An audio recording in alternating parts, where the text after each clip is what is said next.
Kanza kwethu asidlali la ke sisenkingeni eserious siyacela ukuthi uhulumeni ayisukumele ngokukhulu ukusheshsha lento eke ayilungise. I-corruption is too much ku-workplace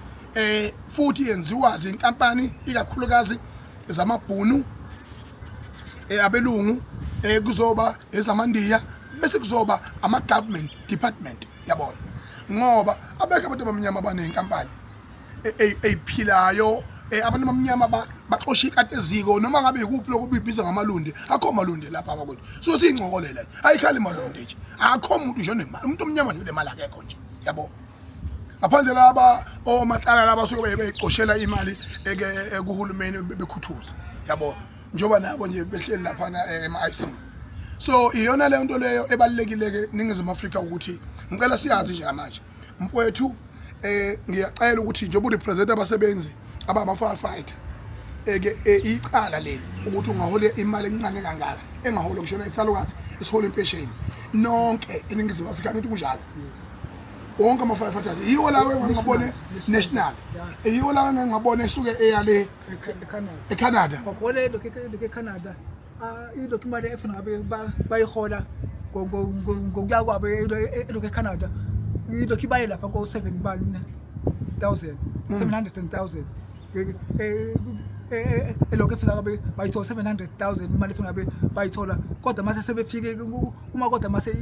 isingena imali iya umqashi mase yayincuzula lo mali loyo bona ama-firefighter egcine esethola imali engaphansi ko-100,000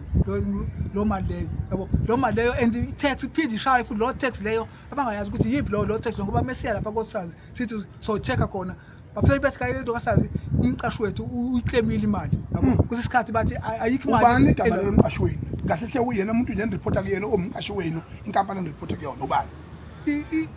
i-head office kahle hle iseNesprit kahle hle yes eMpumalanga eNesprit head office iphethe wonke ibizwa ngani le kuyona ephethe yonke le project ibizwa working on fire yes working on fire nje lokubizwa ukuthi nje working on fire kodwa head office yethu ile eMpumalanga and wonke ama-province lawa khona ama-firefighter kona njalo nathi la eKZN suba 41 mengaphosisi ibase nebase inabasebenzi about 25 ibase nebase and into abanayo umkhuba abanayo yabo njengoba ngividuraza kanje neshow ukuthi lokho bona bazofuna ukuthathela inyathelo ngoba basabisa bona basabisa ozi working on fire bona basabisa kakhulu bona ngendlela abasabisa ngayo abasaso ngakhona ukuthi kuzoxoshwa ngoba kunezinto ezivuna bona esisayinayo thina bathi singakhulumi nentantela uma ubona uzokwazi nina nifele ngaphakathi until nize nife iminyaka engaka 20 mfethu exactly sifika phansi ngoba yini basabisa imuphi umuso ongawakhe ngemali encane kangaka inyanga yonke ugibela ngamalini ugibela ngayo le mali udla malini udla ngayo uganwa nini ingane ziyabiza yonke le nto impilo esimile bona ama-RM wona lokhu imele nje zona zinikwe ilokhu imoto bona ziyafakela upetrol zihole imali engaphezulu kwa-20,000 mina engisebenza kwi-risk mina omlila angitholi mali angitholi overtime angitholi lutho nje mina kuthiwa angifele ngaphakathi mina ngiyehliswa kodwa kumanje sehlisiwe lokodrava kumanje sehlisiwe umqashi wethu uthi akanayo imali kodwa siyaqala ukuthi le mali ayithola kuhulumeni kanti isebenzalo niyaphi yona lo mali leyo yabo impendulo sikasithole kuphela usethi uyasatshiswa nje kuphela nje indlela okwenziwa ngayo yabo inyonyana ngathi kumanje ikhona inyonyana esikuyona nje manje kodwa ke bingaka submit yona ngoba sisanda ukuthola PSA yona ke esesekuyona ke singazi nayo ukuthi izohamba iphelele phi nayo inyonyana ngoba zonke inyonyana sesingena onomsa sesiphuma kubona onomsa sesifike emakhotha amakhulu ngaze ayikho ikhothi ekade ngayihambi mina lokho ukula asethekwini laba amakhuto high court ngihamba nawo unomsa nawe wegonfire siqula indaba yemali silwile lokhu udabe enkantolo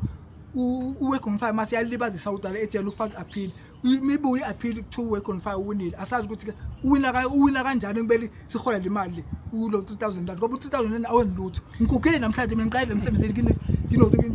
kineminyaka 24 or 25 mengaphosisi manje ngina 48 years manje ngisebenza inkampani na 20 years ngisebenza ngikuyona inkampani yabo impandla le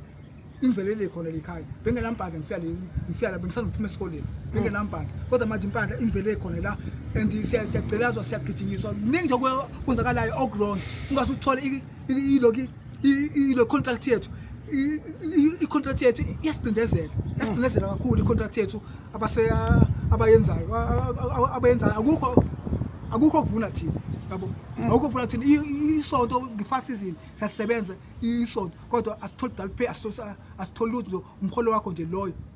lo mholo wakho